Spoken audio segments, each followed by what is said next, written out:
people cannot follow a leader who destroys property because it's against what the Kamba nation believes in.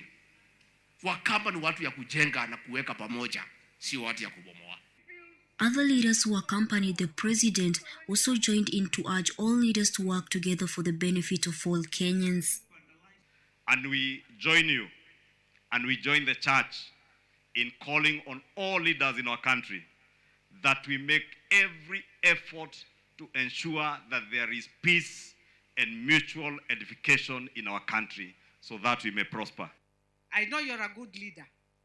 Don't listen to too much noise with your deputy. Hii Kenya ni kubwa kushinda sisi wote. It is bigger than all of us. And if talking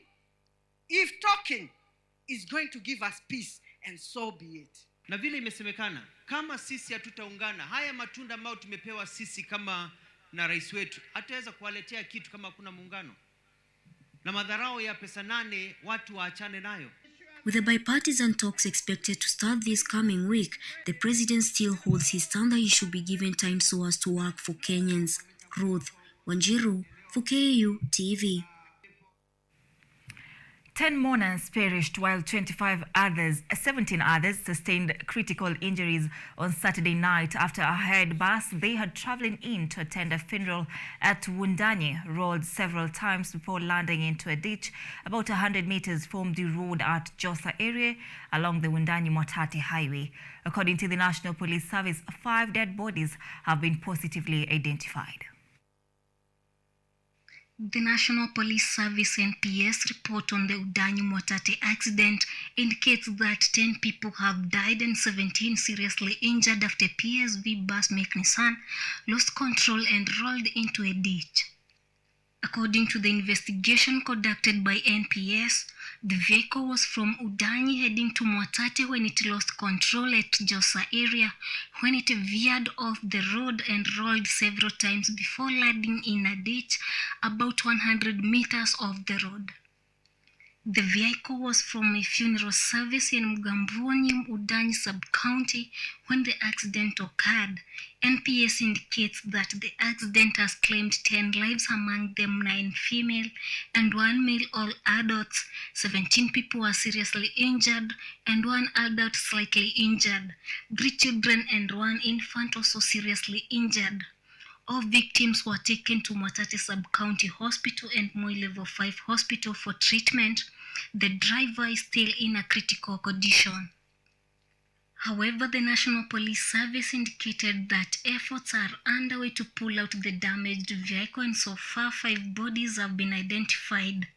The National Transport and Safety Authority NTSA and the National Police Service NPS continue to fight against unlawful vehicles and create awareness campaign as the service continues to prevent an increase in road accidents.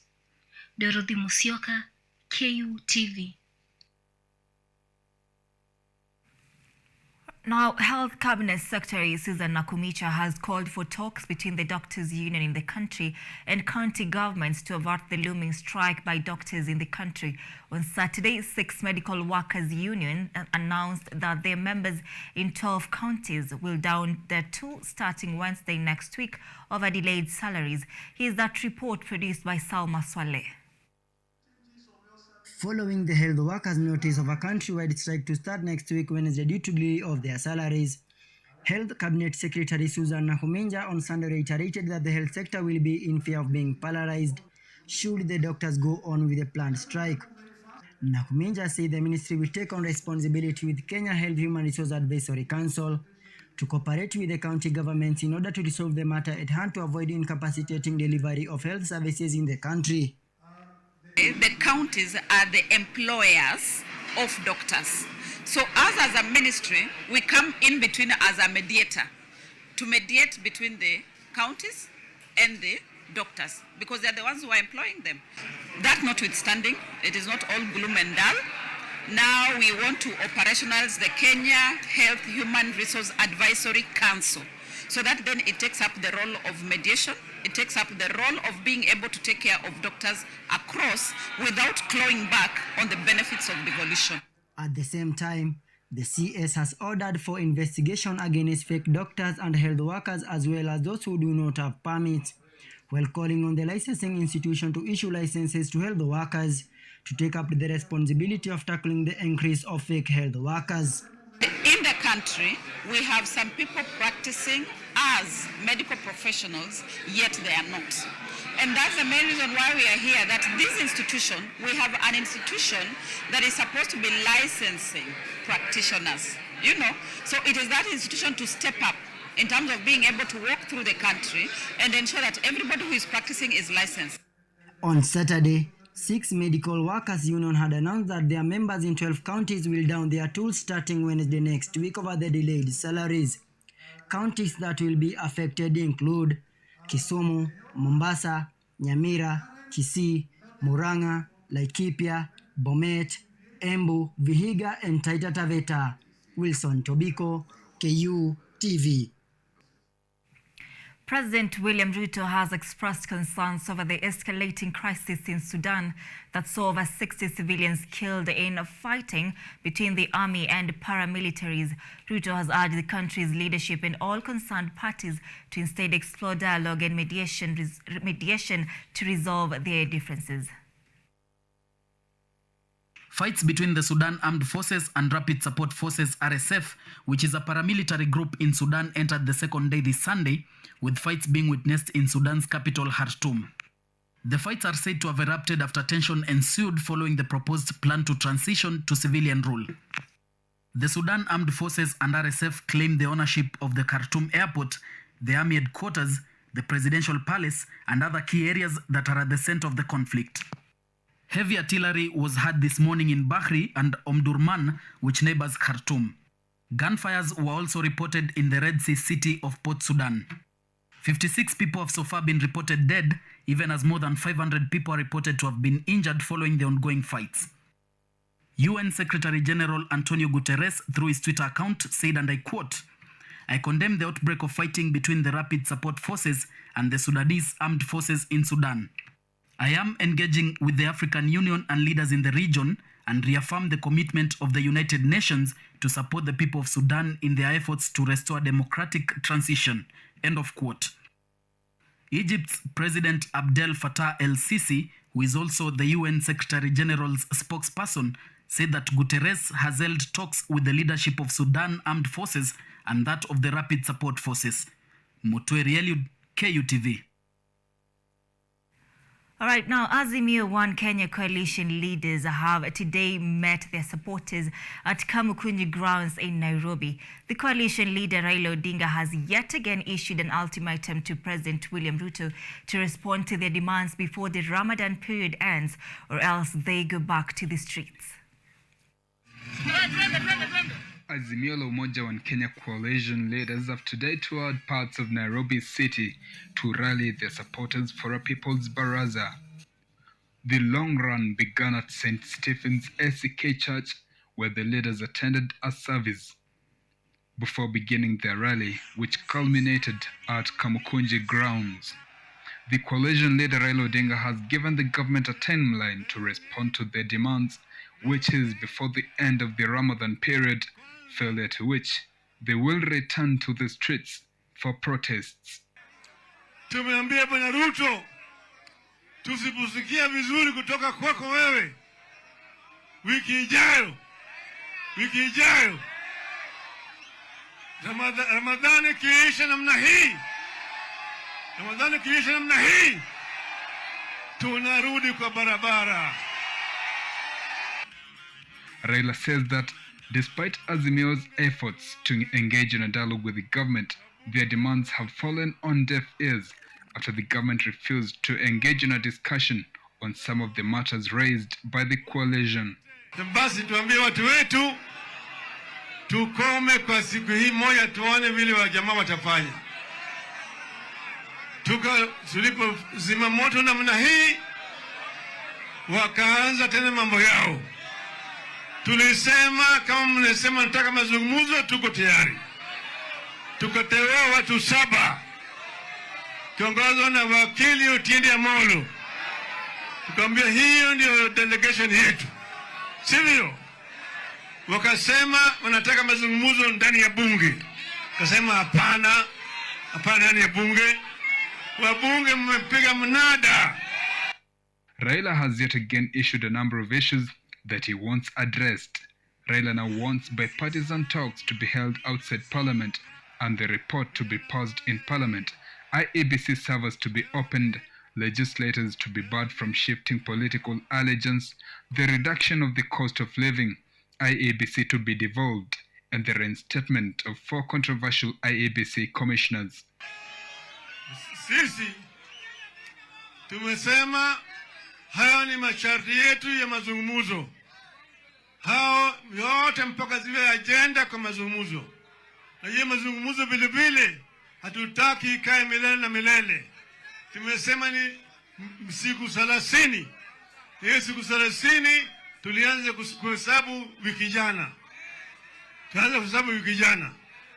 Raila has also announced that the coalition is seeking to sue Inspector General of Police Japhet Koome and Deputy President Rigathi Gachagua in its letter to the International Criminal Court, in which it's seeking inquiry into the political situation in the country. Bwana Gacheta vile vile tunamshtaki. He is also an accused. Jina yake iliwacha tu kwanza wiki hii, kesho jina yake nakwenda kwa ICC. Sababu gani? Yeye mwenyewe alisema ati wanataka kumaliza baba once and for all, sio?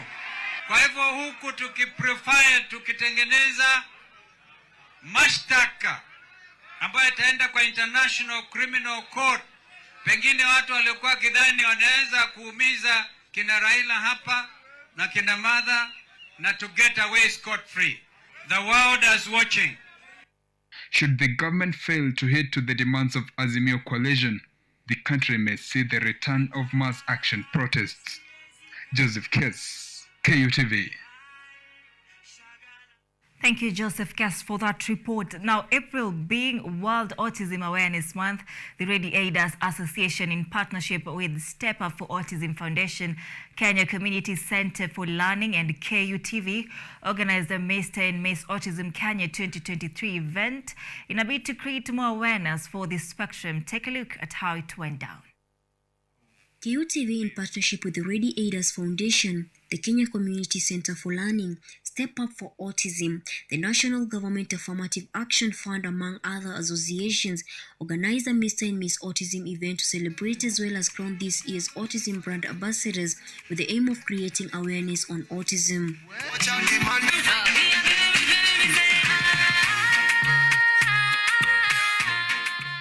According to the participants, the main role of the crowned autism ambassador is to create a safe environment for autistics by teaching the society how to accept and accommodate those living with the condition. To create awareness and to inform others about the autistic people. Yeah, they're also normal people like us, so we need to embrace the love. Being a counseling psychology student, and I would love to create more awareness about autism. My biggest role in social media, I would love to advocate and tell people, share knowledge about autism through various different social medias, Instagram, Twitter, anywhere I can. Kenneth Apopa, who is the founder of the ODIDA Foundation, noted that apart from creating awareness, the event also seeks to appreciate the talents of those living with the spectrum, as it gives them a chance of inclusion. The importance of this event is that it highlights the talents, gifts, and the abilities of people living with autism. We get to appreciate people more if we know what they have, the powers that they have and the things that they have to offer. We have created this platform so that people can learn to appreciate people with autism and give them that respect that they deserve in the society, and the love and the support that they need to also make their dreams a reality.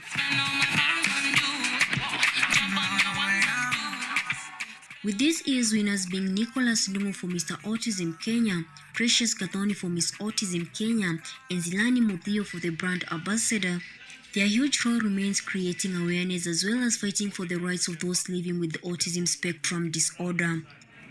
The mom will dress him and they leave the... Ruth Wanjiru for KU TV.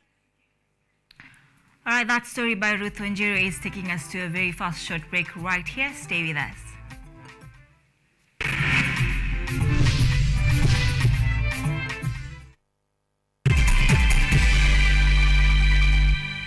Focus on Health is a show that creates awareness on matters health and informs you on various diseases, their causes, treatment, prevention, coping, and support. So join me, Bari Michelle, every Thursday at 7:30 p.m. only on KUTV. You can also follow us on our social media platforms at KUTV Focus on Health on Facebook and also on YouTube, and Health Focus on Instagram, because your health is your wealth. Stay safe and stay healthy.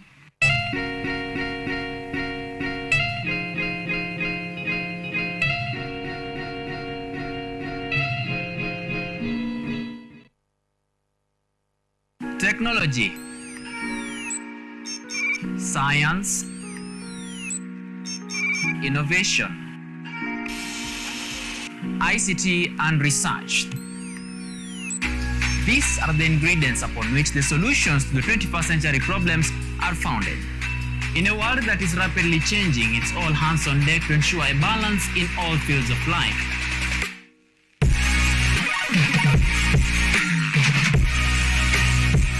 Women, young and old, are also in the front line, breaking the glass ceiling, becoming thought leaders in the larger tech space.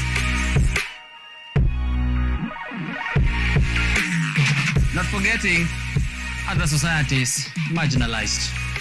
And when the tech Avengers come together, we inch closer to a much safer, efficient, and sustainable world. What we view as a norm in today's advanced world was just an idea, and for nostalgic reasons, we trace back to the iconic days to bring you the retro tech. On Tech Innovation Show, we encapsulate all the pillars of the fourth industrial revolution, decoded in a language, all for one for all.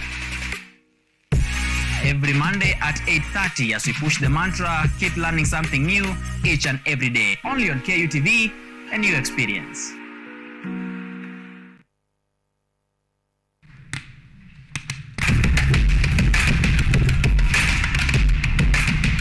Access to knowledge, solution to unanswered questions.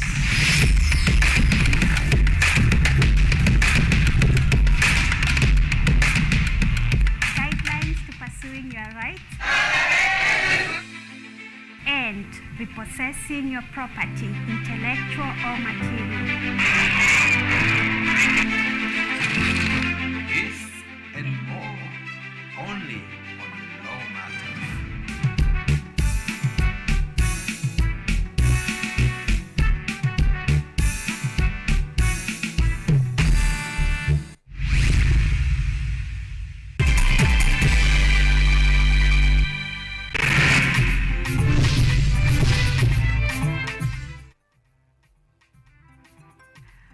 Welcome back. Thank you for staying with us. Let's continue with our coverage. Now, after 4 days of enthralling performances at KICC during this year's NATCOM UNESCO cultural celebrations, Samburu County and Nairobi County scooped a myriad of prizes and trophies. St. Stephen's Church Choir from Nairobi County won the choral music category, while Kevin Atike's act Ugali won the popular music category. The star of the event was Samburu County, who won the cultural dance category with a Latipi dance. The team also scooped the adjudicators award with their 23-year-old rap star, Mace Tenari, making it for the podium award with a skin-telling, music performance. Samburu County First Lady Beverly Lililit and NATCOM UNESCO board member Dr. Kiprop Lagat has lauded the participants for their brilliance during this year's event.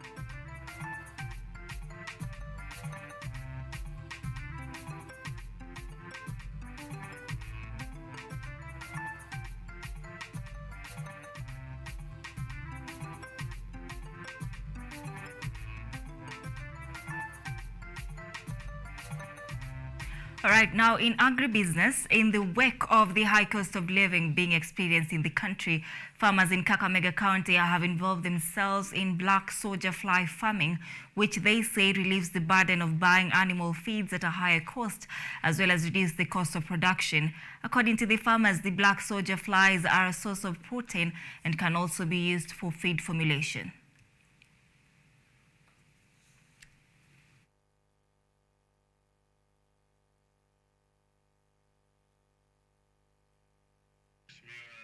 Rice production in Siaya County.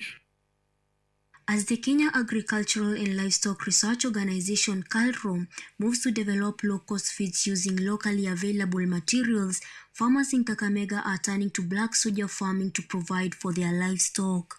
Anne Nebutala, a small-scale farmer in Kakamega, says that BSF has multiple advantages that are of benefit to farmers. According to Anne, this type of farming reduces cost of feeds and is also a big source of protein. Sababu ya kuanzisha BSF hii mradi ni moja, ni chakula imepanda bei, na BSF ni source of protein ambayo ita reduce costs. In addition, Anne knows that the flies can be used as an ingredient for feed formulation and also as fertilizer in the farm. According to her, the worms consume waste as their food, while the broken down waste materials are reused in the farm as fertilizer. Na pia inaweza tumika kama feed formulation, one of the ingredient ya feed formulation. Ukitumia hiyo utapata ya kwamba utaenda kwa duka kununua vitu kama ochonga, omena ambayo iko bei ghali na protein content iko chini. Abigail Luna from the University of Nairobi explains that together with other entities, they are carrying out a research to identify the best breed that can survive in different parts of the country under a project called Fly Gene. We are doing research on them because we want to see if we can get the best strain, the best eggs for the farmers that for the flies that can survive in different areas of the country. Abigail explains that any farmer can start black soldier farming depending on their location. Depending on where you are, you can start with the larvae, the Insta-1 larvae, or the eggs, where all you need is the waste, the organic waste to feed them as you continue until they get to Insta-5 where they are ready for harvest. If you want to take on the whole cycle, you'll need somewhere to keep a fly cage or a larva cage where the flies live and they mate and lay eggs. They need a cage so that they don't escape. In addition, Abigail knows that this type of farming is also a source of profit to farmers as they can also sell the flies to food processors. According to the farmers, black soldier farming has a lot of advantages which they say makes the cost of living bearable. Ruth Wanjiru for KU TV.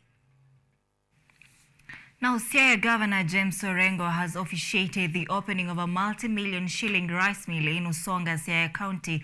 The objective of the mill is to boost production of rice in the county. Orengo says that if it will take about 3 months to construct the building and another 1 to erect the mill into the building, the mill together with the construction cost a total of 65 million Kenya shillings. Here's that story produced by Mumbi Veronica. Rice production in Siaya County is expected to rise as the county government has put up a multi-million rice mill in the region. The opening of the project was officiated by the county governor, James Orengo. But in terms of scale, this rice mill is a beacon showing where we want to go. We also want to improve the stores. You saw those stores that were built previously. We want to improve the floors, turn them into terrazzo. We're going to do capacity building, training with the cooperative society so that they can be able to manage the mill the way it should. The construction of the building will cost 15 million and the mill will cost 50 million, which amounts to 65 million Kenyan shillings. It is expected to take a period of 3 months to construct the building and 1 month to install the rice mill. It's going to take about 2 to 3 months. In that period, The mill that has been procured will be in place within those 3 months, and we'll need another month or so to now erect the mill into the building. The county boss says that everything out of the rice mill will be turned into 100% byproducts. The husk and brown rice will be used to make chicken and animal feeds. Going to that project, and I'm grateful to the county assembly that in dealing with the supplementary bill, the supplementary appropriation bill and the supplementary budget, they were reasonable with us to see the need of bringing this rice mill. The rice will be packaged from as low as 1 kg, 2 kgs and 3 kgs, but there will be bags to package it from 20 to 100 kgs. As at now, Usonga rice is produced in 100 acres of land. Orengo also mentioned that they want to improve the rice stores by converting the floors into terrazos. The society will be trained so that they can manage the mill the way it should.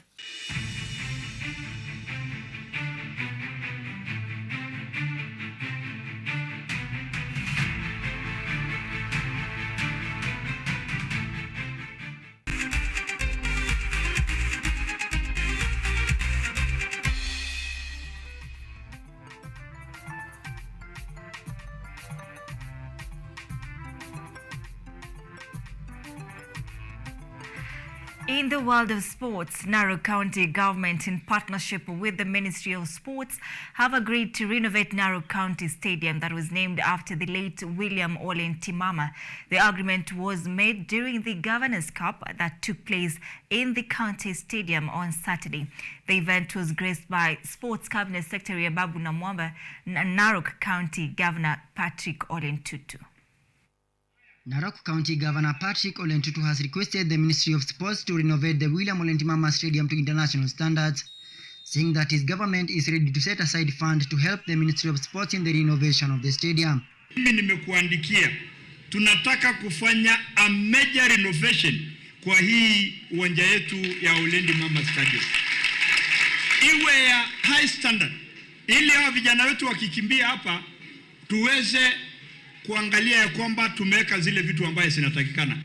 Sports Cabinet Secretary Babu Namwamba on his part has called upon all the governors to follow into the steps of Governor Ntutu, since the Ministry of Sports is planning to have a big tournament involving all counties. Magavana wote hapa Kenya, magavana 47, mkiwa na kongamano na rais. Na rais akanipatia fursa kuwaeleza mpango huu wa Talanta Hela. Na nikawaeleza. Na tukakubaliana ya kwamba magavana waanze safari ya kutayarisha timu za county, kwa sababu ifikapo mwezi wa Agosti tunaanza league ya county zote 47. Narok County Women Representative Rebecca Tonkei has congratulated the governor, saying sports is the only thing that will save young people who have been engaging in drug abuse, urging other counties to take up the challenge. Waziri wa michezo Bwana Babu Namwamba, unajua juzi serikali yetu ikiongozwa na rais na naibu wa rais walizungumzia mambo ya drugs and substance abuse, mambo ya alcohol. Na unajua vijana wetu wasipojihusisha na mambo ya michezo kama hii, watoto wetu wataendelea kunywa vinywaji na vileo, na hiyo itaharibu miili zao. The 20,000 seaters in Narok Town had been refurbished in 2019 to host the 56th Madaraka Day celebrations. On Saturday, Governor Ole Ntutu Cup finals at William Ole Ntimama Stadium saw a win from Ololulunga garnering the scores in the 8th minute. Wilson Tobiko, KU TV. Now, world marathon record holder Eliud Kipchoge is expected to take part in the 127th Boston Marathon tomorrow in the United States. The two-time Olympic marathon champion aims to compete in all the 6 About Marathon world majors. So far, Kipchoge has won Tokyo, Berlin, Chicago and London marathons in the Marathon World Major Series.